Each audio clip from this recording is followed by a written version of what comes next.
Funerary monuments came in all shapes and sizes. The choice of memorial could say a lot about a person's status and identity.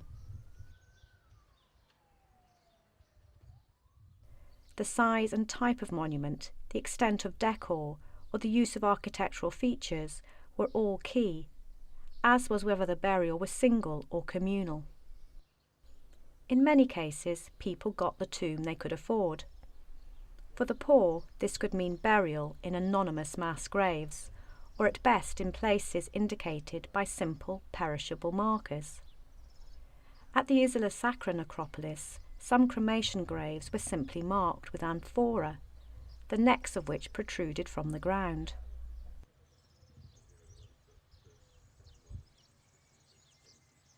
Other modest tombs were dotted between the larger constructions.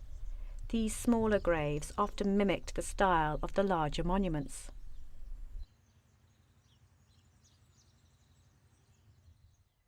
Tombs might also be built onto existing structures. In Rome, we also find examples of modest stone markers. These are so-called stelae, which would have marked the grave by protruding from the ground. Funerary altars also marked graves or could hold ashes. However, when we look at such items removed from their original context, we need to be careful not to make simple assumptions. A funerary altar, for example, may have been part of a funerary complex rather than a simple, isolated marker. These two altars, which separately commemorate two women, were found together, and may well have been held in a substantial family tomb or walled enclosure. The main tombs of the Isola Sacra were imposing structures. The epitaphs reveal the names of those who had built the tombs as their final resting places. Inside the tombs, the walls were lined with niches to hold urns, filled with the cremated remains. There could be row upon row of niches. These tombs had a communal nature, providing burial not just for the wealthy founder, but also for those who otherwise might have struggled to attain decent burial. In Rome, so-called columbaria, from the Latin for dovecot, operated on similar principles. These large columbaria are now mainly lost, but this small example, known as the Columbarium of Pomponia's Hylas, incorporates the essential features. A steep stairs leads into the subterranean chamber. The walls and ceiling are plastered and painted with intricate designs, using floral and mythological themes. The walls are lined with numerous niches. Urns containing cremated remains were sunk into these niches. Lids would have covered and protected the remains. Some niches have inscribed plaques naming those buried.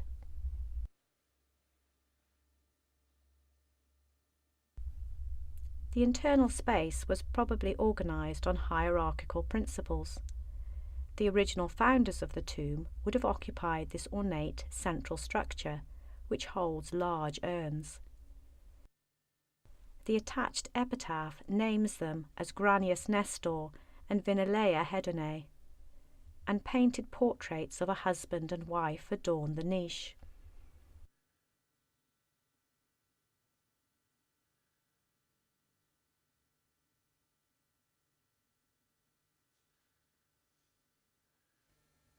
Additional aediculi were added to the adjacent wall. Decorated with stucco plasterwork, these provided prime space for several burials.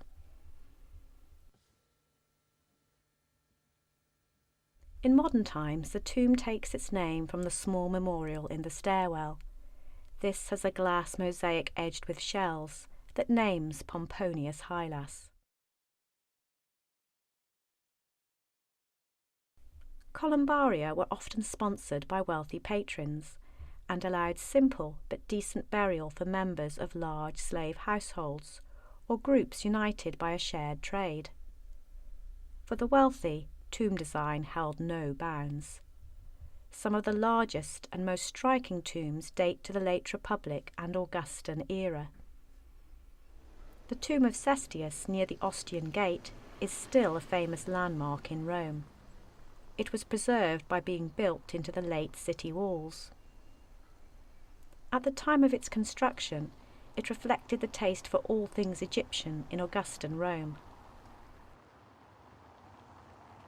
The pyramid, which stands more than 36 metres high, was constructed of concrete and faced with Italian marble. The inscription reveals how it was the tomb of Gaius Cestius Epulo, who was a chief magistrate and tribune of the plebs. A smaller inscription on the east side reveals that the pyramid was built in accordance with Cestius's will in 330 days.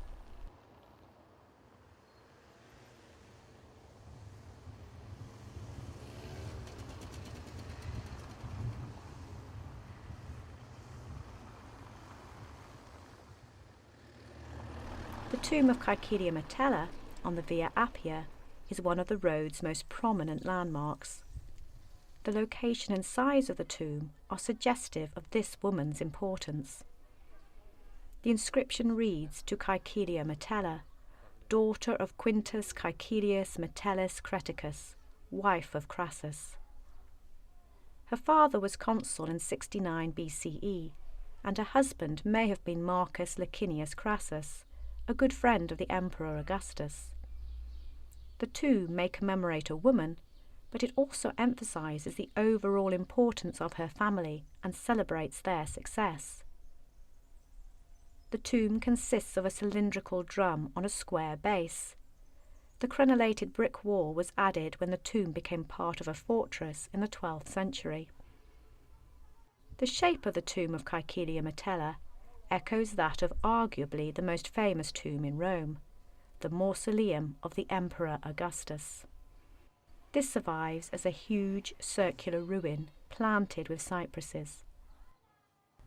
The tomb was completed in 28 BCE, many years before the emperor's death. With an outer diameter of 89 metres, it was the largest tomb in the city.